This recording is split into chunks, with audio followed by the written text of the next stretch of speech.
ಶ್ರೀ ಗುರುಭ್ಯೋ ನಮಃ. ನಿಮ್ಮೆಲ್ಲರಿಗೂ ತಿಳಿದಂತೆ ಮಾಘ ಪುರಾಣವನ್ನು ಕಥೆಗಳಾಗಿ ನಾವು ತಿಳಿಯುತ್ತಾ ಬರುತ್ತಿದ್ದೇವೆ.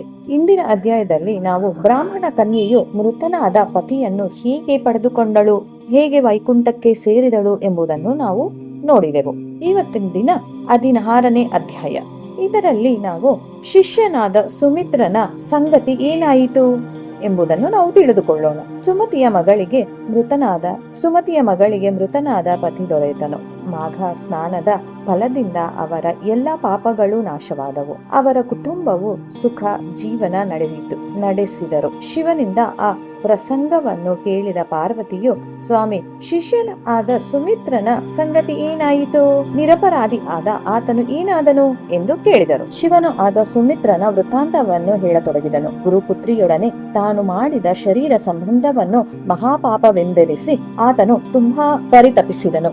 ಗುರುಗಳ ಬಳಿಗೆ ಬಂದು ಅವರ ಪಾದಗಳಿಗೆರಗಿ, ಗುರುವರ್ಯ, ನಾನು ಮಹಾಪಾಪ ಮಾಡಿರುವೆ. ಕ್ಷಣಿಕವಾದ ದೈಹಿಕ ಸುಖಕ್ಕೆ ನಾನು ಬಲಿಯಾಗಬೇಕಾಯಿತು. ತಮ್ಮ ಪುತ್ರಿಯ ಧಾರ್ಮಿಕವಾದ ಬಯಕೆಗೆ ನಾನು ಸುಳುಕಿ ತಪ್ಪು ಮಾಡಿದೆ. ನೀನು ನನ್ನೊಡನೆ ಸಮಾಗಮ ಮಾಡದಿದ್ದರೆ ಪ್ರಾಣತ್ಯಾಗ ಮಾಡುವೆ ಎಂದು ಆಕೆಯ ಬೆದರಿಕೆ ಹಾಕಿದ್ದುದರಿಂದ ಧರ್ಮ ಸಂಕಟಕ್ಕೆ ಸಿಲುಕಿ ಹೀಗೆ ಮಾಡಿದೆ.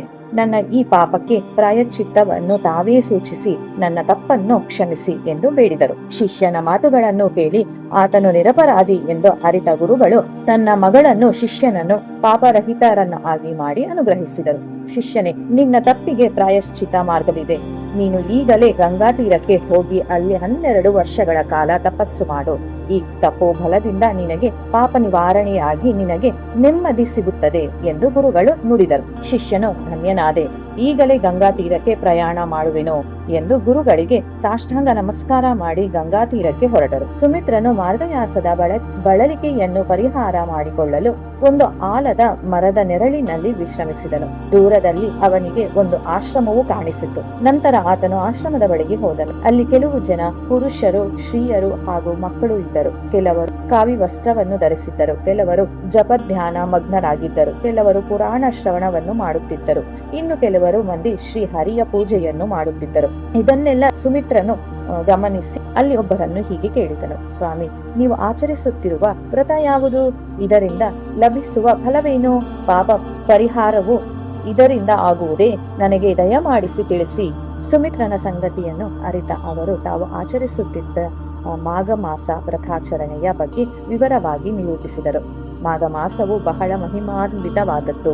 ಈ ಮಾಸದಲ್ಲಿ ಶ್ರೀಹರಿಯನನ್ನು ವಿಶೇಷವಾಗಿ ಪೂಜಿಸುವುದರಿಂದ ಸಕಲ ಪಾಪಗಳು ನಾಶವಾಗುತ್ತದೆ. ರೌರವವೇ ಮೊದಲ ಆದ ನರಕಗಳ ಬಾಧೆಗಳು ತಪ್ಪುತ್ತವೆ ಎಂಬ ಮೇಲೆ ವಿಶೇಷವಾಗಿ ಹೇಳಬೇಕಾದದ್ದೇನಿದೆ? ಮಾಘ ಮಾಸದಲ್ಲಿ ಸೂರ್ಯನು ಮಕರ ರಾಶಿಯನ್ನು ಪ್ರವೇಶ ಮಾಡಿದಾಗ ನದಿ ಸ್ನಾನವು ನಂತರ ಫಲದಾಯಕವಾಗಿದೆ. ಈ ಮಾಸ ಪೂರ್ತಿ ನದಿ ಸ್ನಾನ ಮಾಡುವವರು ವೈಕುಂಠ ಲೋಕಕ್ಕೆ ಅರ್ಹರಾಗುತ್ತಾರೆ. ಯಾರು ಮಾಘ ಸ್ನಾನ ಮಾಡದೆ ಸುಳ್ಳನಾಡುತ್ತಾ ಗುರು ನಿಂದನೆ, ಪತಿ ನಿಂದನೆ, ಹರಿಕಥೆಗಳನ್ನು ತಮಾಷೆ ಮಾಡುತ್ತಾರೆಯೋ, ಸುಳ್ಳು ಸಾಕ್ಷಿ ಹೇಳುತ್ತಾರೆಯೋ, ಗಂಡ ಹೆಂಡತಿಯರಲ್ಲಿ ಭೇದ ತಂದು ಹಾಕುತ್ತಾರೆಯೋ, ದೈವಧನವನ್ನು ಅಪಹಾರ ಮಾಡುತ್ತಾರೆಯೋ ಅಥವಾ ಇನ್ಯಾವ ಪಾಪಗಳನ್ನು ಮಾಡುವರೋ ಜನರು ಶ್ರದ್ಧಾಭಕ್ತಿಗಳಿಂದ ಮಾಘ ಸ್ನಾನ ಮಾಡಿದರೆ ಅವರ ಪಾಪಗಳು ನಾಶವಾಗುತ್ತವೆ. ಮೇಲೆ ಹೇಳಿದ ಎಲ್ಲಾ ಪಾಪಗಳು ಶ್ರದ್ಧಾಭಕ್ತಿಗಳಿಂದ ಮಾಘ ಸ್ನಾನ ವ್ರತವನ್ನು ಆಚರಿಸಿದರೆ ಬೇಗನೆ ನಾಶವಾಗಿ ಹೋಗುತ್ತದೆ. ಇದು ಸತ್ಯ. ಮಾಘ ಸ್ನಾನದ ಮೊದಲನೆಯ ದಿನ ಸೂರ್ಯೋದಯಕ್ಕೆ ಮುನ್ನ ನದಿಗೆ ಹೋಗಿ ಸ್ನಾನ ಮಾಡಿ ಸೂರ್ಯ ನಮಸ್ಕಾರ ಮಾಡಬೇಕು. ನಂತರ ಶ್ರೀಹರಿಯ ದೇವಾಲಯಕ್ಕೆ ಹೋಗಿ ಪೂಜೆ ಸಲ್ಲಿಸಿ ತೀರ್ಥ ಪ್ರಸಾದ ಸ್ವೀಕಾರ ಮಾಡಬೇಕು. ಈ ರೀತಿಯಾಗಿ ಯಾರು ಮಾಡುತ್ತಾರೆಯೋ ಅವರು ನಿಜವಾಗಿಯೂ ಪುಣ್ಯ ಭಾಗ್ಯವನ್ನು ಪಡೆದುಕೊಳ್ಳುತ್ತಾರೆ. ಒಂದು ವೇಳೆ ವಿಷ್ಣು ಮಂದಿರ ನದಿ ತೀರಗಳಾಗಲಿ ಇಲ್ಲದಿದ್ದರೆ ಭಗವಂತನ ಪ್ರತಿಮೆ, ಸಾಲಿಗ್ರಾಮ, ವಿಷ್ಣು ಪಾದಗಳಿಗೆ ಪೂಜೆ ಸಲ್ಲಿಸಬಹುದು.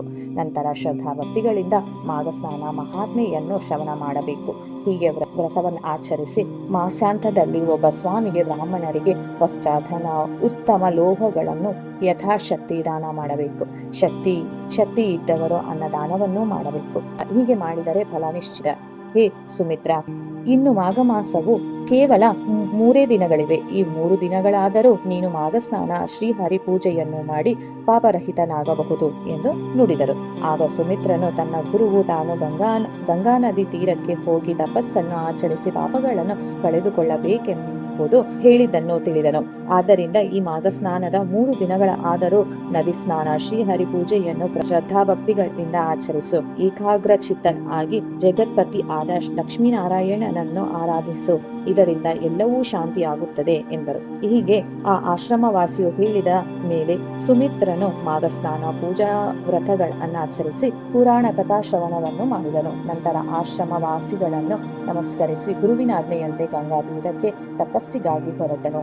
ಎಂಬಲ್ಲಿಗೆ ಸ್ಕಾಂದ ಪುರಾಣಾಂತರ್ಗತ ಮಾಘ ಮಾಸ ಮಹಾತ್ಮೆಯ 16ನೇ ಅಧ್ಯಾಯವು ಸಂಪೂರ್ಣವಾಯಿತು.